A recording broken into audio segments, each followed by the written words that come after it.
Man, dying sucks. But you know what doesn't suck? Getting a boat full of spirits and traveling up and down a beautifully hand-drawn afterlife while cutting down logs with the help of your cat. And that's the premise of Spiritfarer, which is described by its developers Thunder Lotus as a cozy game about dying. Which, yeah, it's true, but it's honestly a lot more about coziness than about dying. I remember seeing the trailer for this game for the first time in one of Microsoft's presentations and immediately falling in love with the art style, and then during one of Steam Demos festivals I tried the demo, which was very limited, but at the very least it inspired confidence that the game would do justice to the art style they chose. So imagine my surprise when it was suddenly released out of nowhere on online storefronts, and of course I immediately jumped at the chance to purchase it. But I'm also not the smartest tool in the shed, so I didn't even know what the game was really about, beyond being a game where you are on a boat. Even after playing the demo, I didn't really get the ending. I thought it was some weird cliffhanger lore stuff happening, so imagine my surprise when it turns out that the game's main theme was death, and that the game takes place in the afterlife. So how does that play out? Well, I don't know. Like, I can take a few guesses, but the game leaves a lot of how the systems work in this world to interpretation.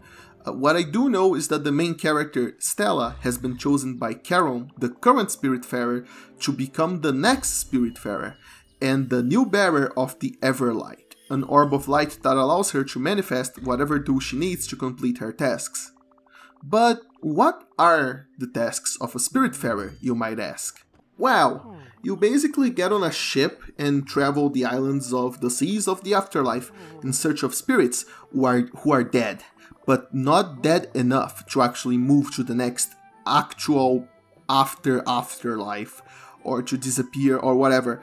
And they are these shades who wears robes, except for the ones that are animals, and they usually sell you items or provide special useful services, the animals ones. Except when you find a spirit willing to join on your ship and you complete the little quest that puts them there, they also become animals when they join the afterlife boat.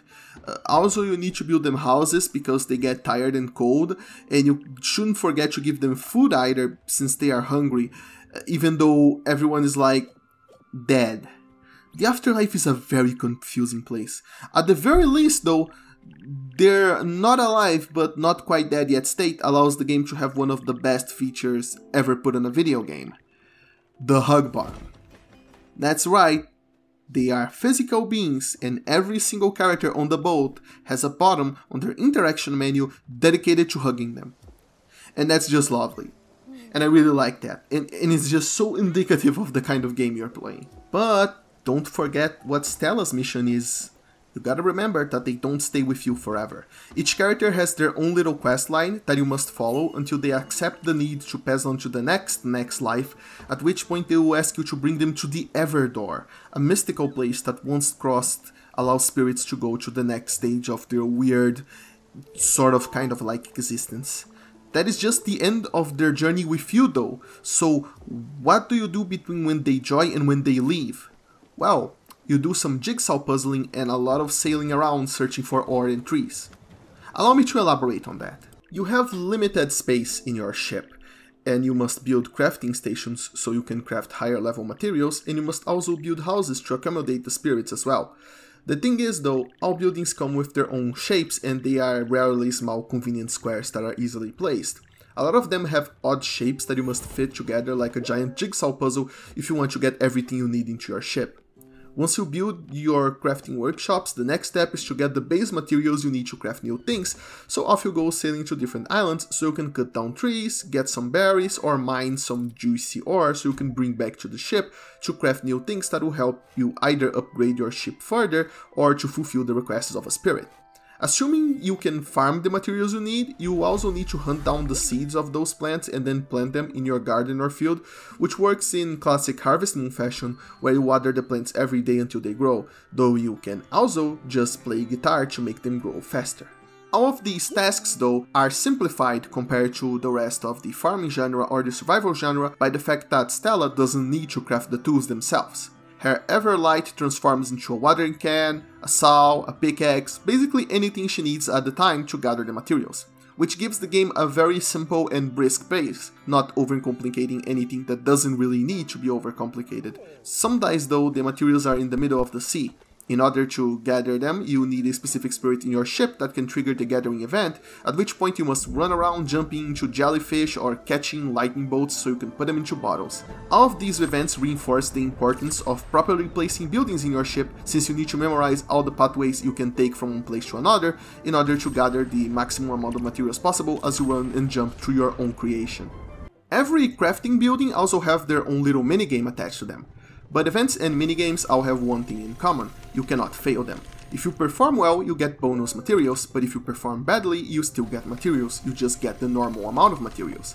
This highlights another interesting and more casual aspect of Spiritfarer. There is no failure state. The entire game is filled with positive feedback loops to incentivize you to do better, but there is no punishment for failure either, allowing you to tackle the game however you want to.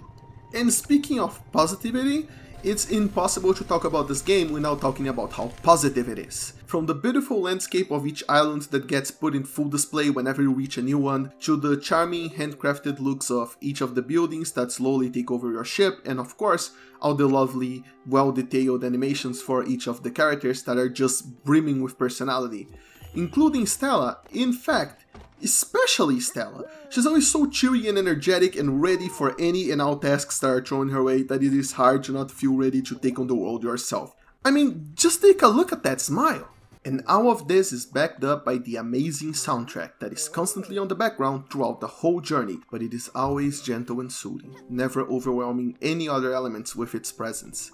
In fact, it blends in so well with the rest of the atmosphere and it just completes the cozy picture that the game wants to paint. And if I just ended the review here, I could very well have given you the impression that Spiritfarer might just be a strong contestant for Game of the Year. And in fact, that's what I felt when I started it up. It just really appealed to all of my sensibilities so much, from gameplay to aesthetics, that I thought it would be one of my favorites. But unfortunately, as I kept playing, a problem kept appearing again and again, and it went from annoying to frustrating to downright bad enough that it is worthy of I warned people about it. I feel like I should warn people about it. Because you see, how the wider gameplay loop usually works is that you get a bunch of requests. Some require you to craft or cook on the ship, others require you to visit different islands to trigger events or gather materials, and you are supposed to craft them during the downtime it takes to get your ship there, from island to island, as it goes from island to island. That way you are always occupied, and you always have plenty of tasks to take on in whatever order you want, and the more you're overwhelmed by the number of requests, the bigger the chance that you'll be progressing through the game in one way or another.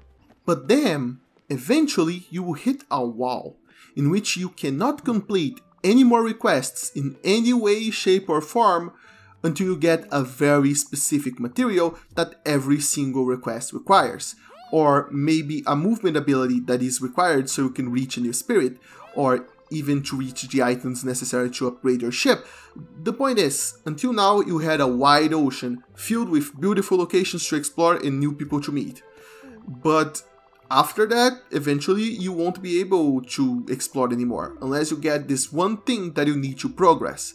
But finding it is much harder than anything that came before it. It might even require an ability you don't have, or triggering a collection minigame from a spirit that isn't in your boat yet.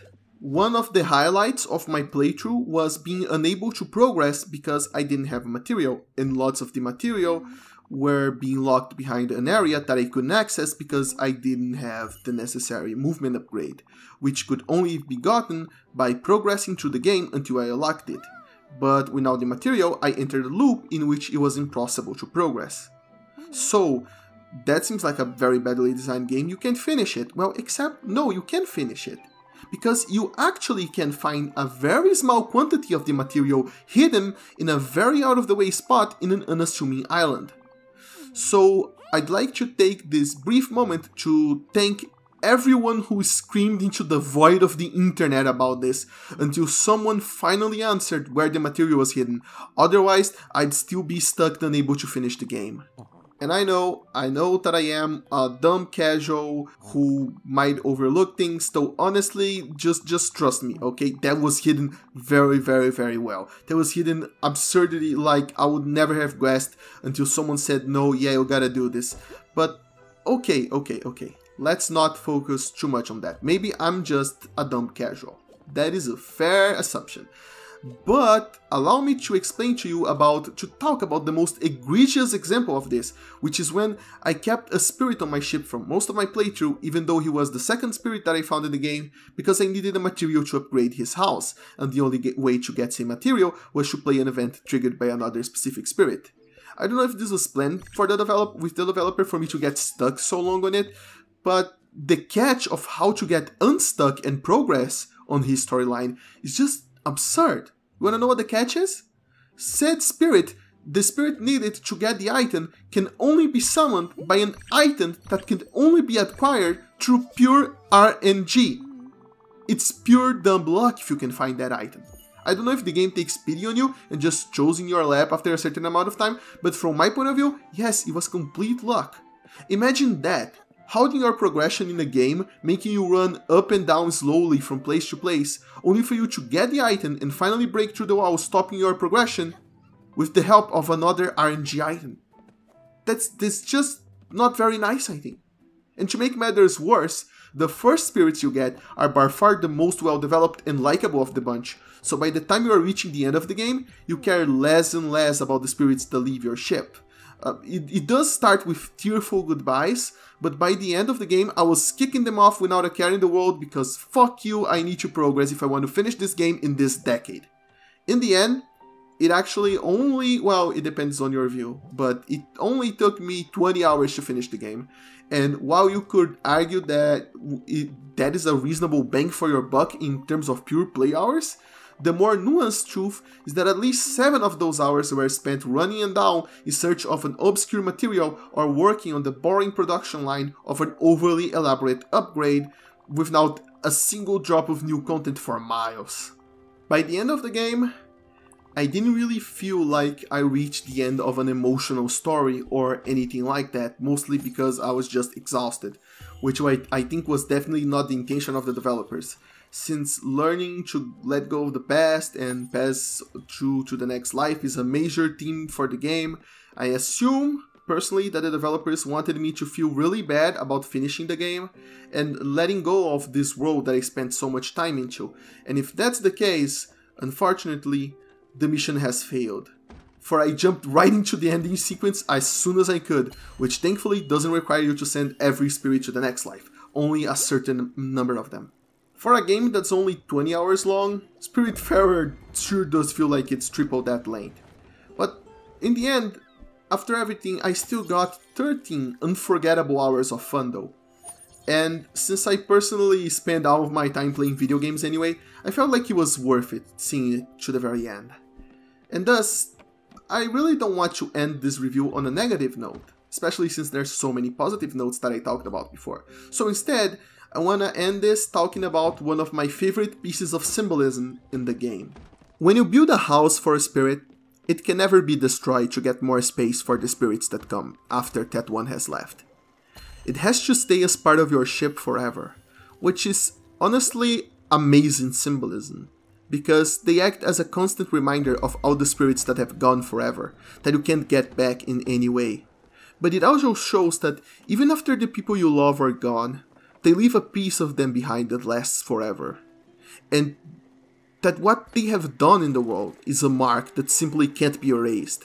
You keep going on, and with each encounter you get another building on your boat, another mark of all of the characters that you met, but you won't forget the ones that came before. You always need to pass through that house, you always see it empty, you always know that someone lived there who is no longer there, but by listening to them and allowing them to help you grow as a person as well, you slowly build this boat and it becomes bigger and more beautiful, and it just shows how each little person can leave a positive impression on you that just helps you complete yourself slowly as you go through the journey of life. And I think that's how I interpreted it. And personally, I think that's just beautiful. But also, you can play this game co-op, and if you do it, the second player gets to play as the fucking cat. That's so cool.